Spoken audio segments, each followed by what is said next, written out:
Hi everyone, welcome to the tools demonstration for the e-collar.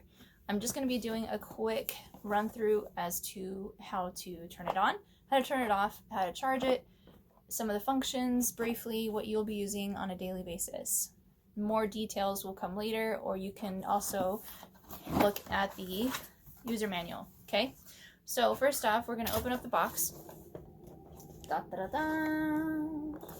going to open up the box and pull out a couple of things. The most important things are obviously your receiver, which is what the collar is called, and the transmitter, which is what the remote is called. To turn them on and off, there's two different things you need to know. For the collar, how to turn it on is, you see the little red dot? And you see a little red dot? We're going to touch those two together. There's a green light! Did you see that? Okay, we're going to touch it again. Red light. Green light.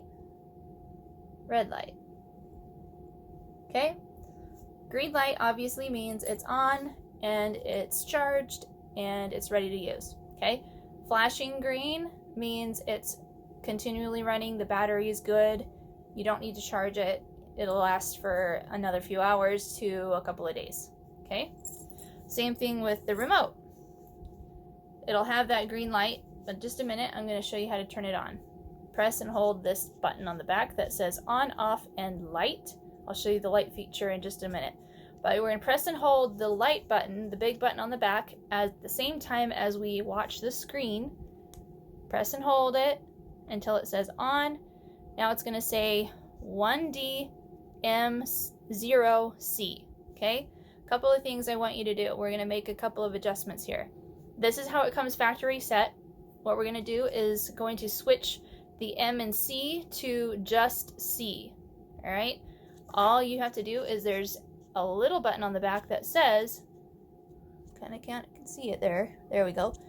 On the button, it actually has M and C on it. Okay. We're going to press and hold it. It might beep. Okay. We're going to press it again. Now it's on C. That's what we want, okay? So these basically stand for that you have a one dog model, 1D. It's at level 0, and you're in the continuous mode, okay? That just means that these two buttons on the side, the S buttons, not the T button, but the S buttons, say this is whatever is on the screen. Level 5, we press and hold it, it's at a level 5. If we press and hold the red button, it's going to be a level 10. Factory set 5 levels higher. Okay, you can make the difference between these levels different later on. Sometimes I like to program at 10 to 15 levels higher depending on the dog. Okay, but it comes factory set at 5 levels between. This is level 5, whatever it says on the screen. So 15, 19, 24. Okay, it'll say 29. It'll say 17 is 22, 10 is 15, you get the idea, okay?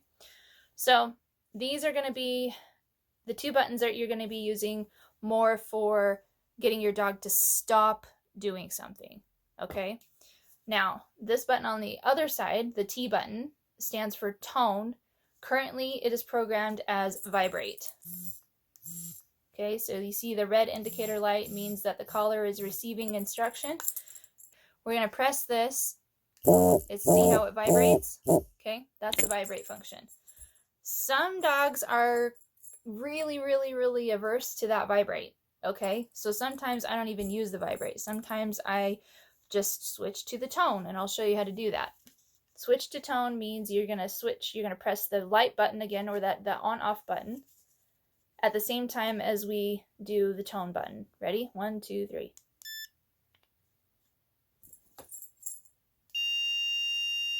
Okay, see? It switched to tone.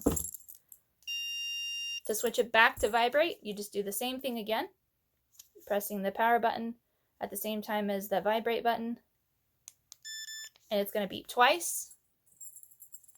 Vibrate. Great. Awesome. Now, we know how to turn the collar off by touching the red dots. together, right? How about the remote? Same thing. That on-off button, press and hold the off button at the same time and watch the screen until it goes off. Press and hold, okay? Don't just tap it, press and hold.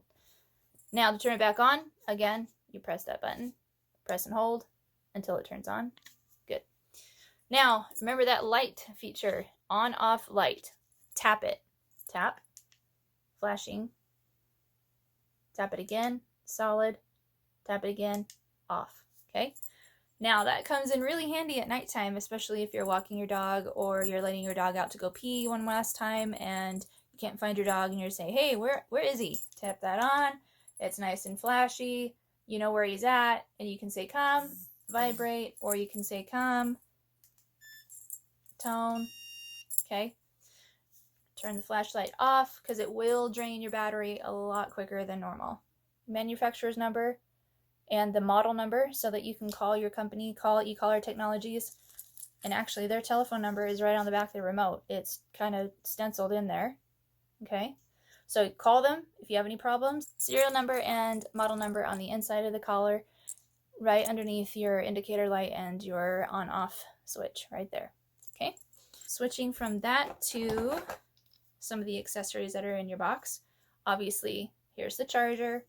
Plug it into the wall.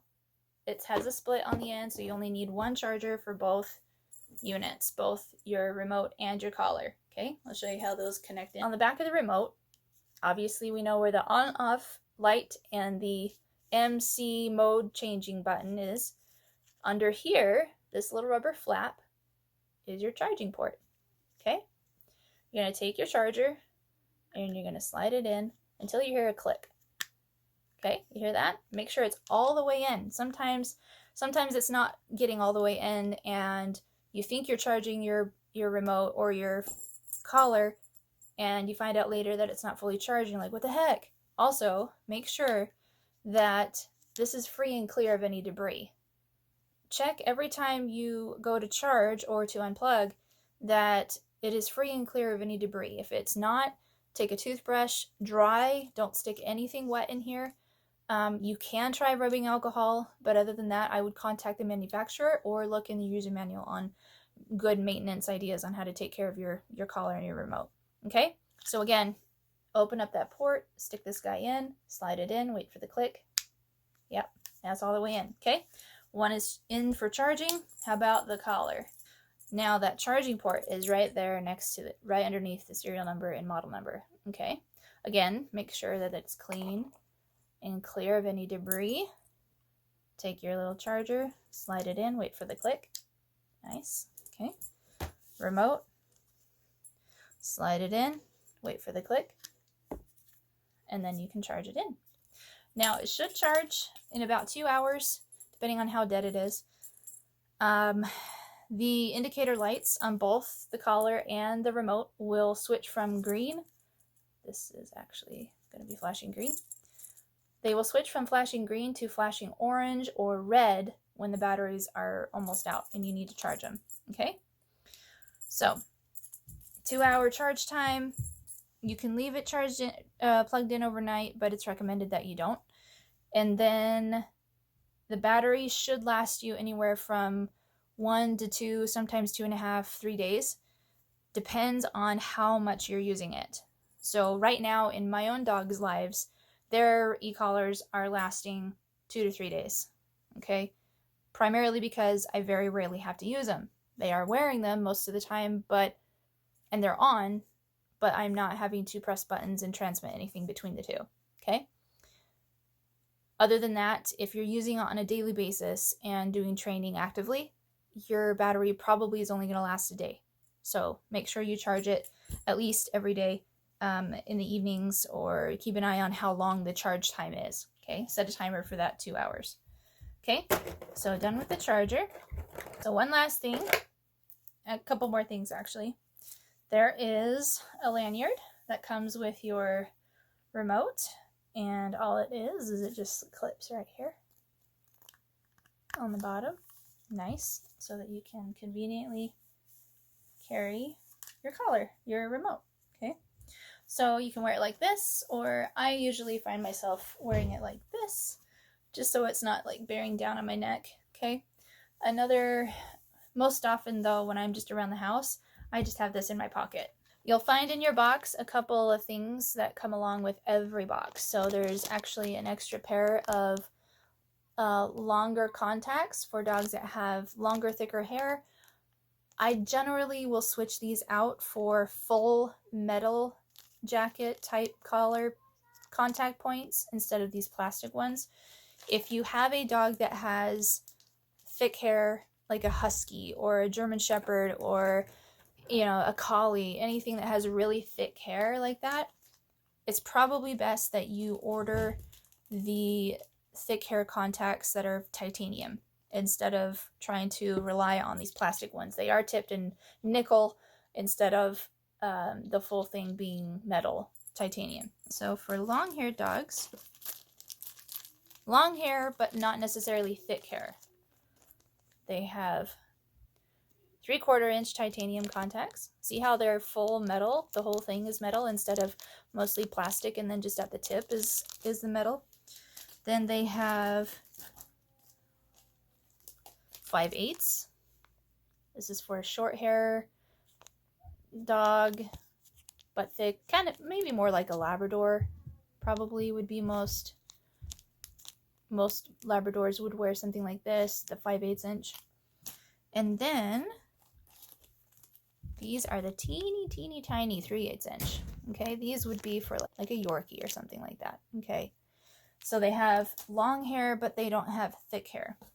Another option for your pit bulls and some Chihuahuas, Greyhounds, and that kind of thing is what is called the comfort adapter, comfort pad.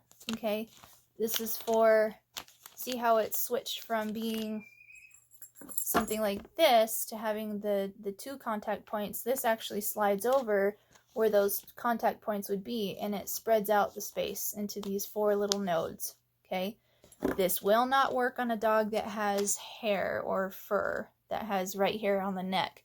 So again, most pit bulls, most Chihuahuas, those type of dogs are going to have, they very rarely do they have much fur right here in this area. Okay, these work great for those type of dogs.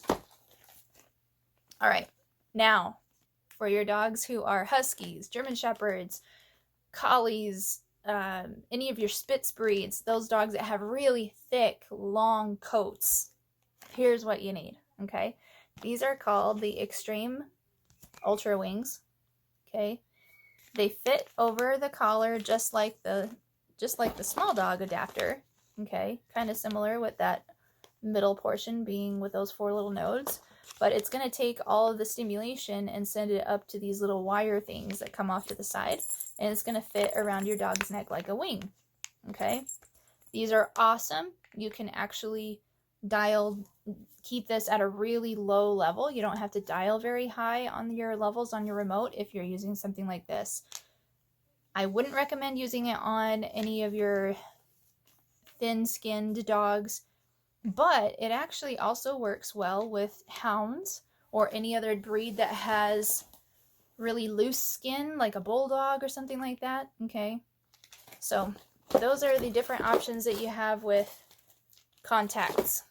If you have a dog with sensitive skin, say for instance most pit bulls, some Labradors, Greyhounds, anything that has, or Chihuahuas especially too, anything that has short, really fine fur and pretty sensitive skin, you should probably consider getting the small dog adapter or the hypoallergenic type contact points. There's a whole bunch of different accessories. If you have any questions, just let me know. Or you can call eCollar Technologies and they will give you a recommendation as to which contacts you should use. Just a quick review over the essentials. Turn it on and off. Press the 2 red, or touch the 2 red dots to each other on the remote and on the collar. Turn it on and off. Okay. The remote, press and hold the big one on the back. Press and hold it until it turns off. Press and hold it until it turns on. The light feature. Your vibrate, or your tone, as it is right now. your 2 stimulation buttons, stimulation at a level 5, stimulation at a level 10. You can change the levels. Now, what I like to call these buttons, they do have specific names in my book, okay? This is the I asked you button. I'm getting your attention, tapping on the shoulder, okay? I'm saying the dog's name as I'm pressing this button. You know, Sadie, come, okay? I'm asking. Now, what if I say, Sadie, come, and she doesn't listen? Okay, guess what? We're going to switch over to the I told you button. That's the other black button, the one that has the stimulation at the level that is on the screen. Sadie, come. No, come. I mean it. Okay? I asked you, I told you. Right? The red button. Don't ever do that again. I asked you, I told you. Don't ever do that again. I asked you, I told you. Don't ever do that again. Okay? 3 buttons, 3 names.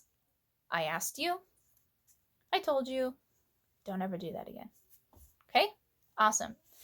If you have any questions, just call me, or you can email me, or you can call the number at the back of the screen or the back of your remote. eCollar Technologies. Anything manufacturer-wise, warranty-wise, they do have a 2-year warranty as of 2020. The warranty card, you can fill it out, send it in, or you can also do it online. There's a QR code that you can scan.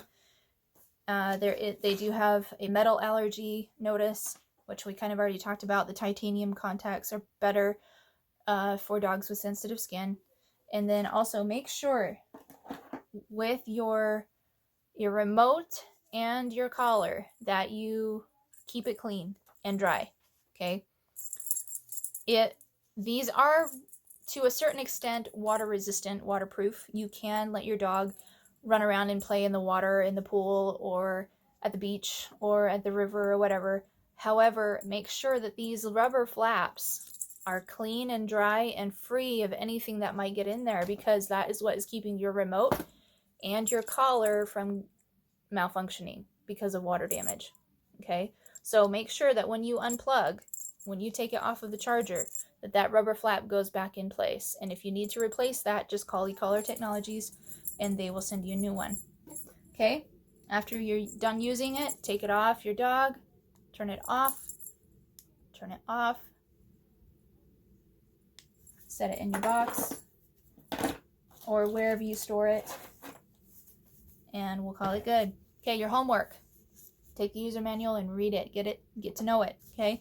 It's pretty simple, self-explanatory. It's got pictures, diagrams, everything that you need to know on how to set it up. Okay? Basically, most of what I've already taught you in this little video is what is in the manual, but there are a couple of other features that I don't necessarily need to go over because those are going to be more for troubleshooting and stuff like that you might not necessarily need at the moment. Okay, thank you for watching the tool demonstration for eCollars, and we'll see you at the next training. See ya!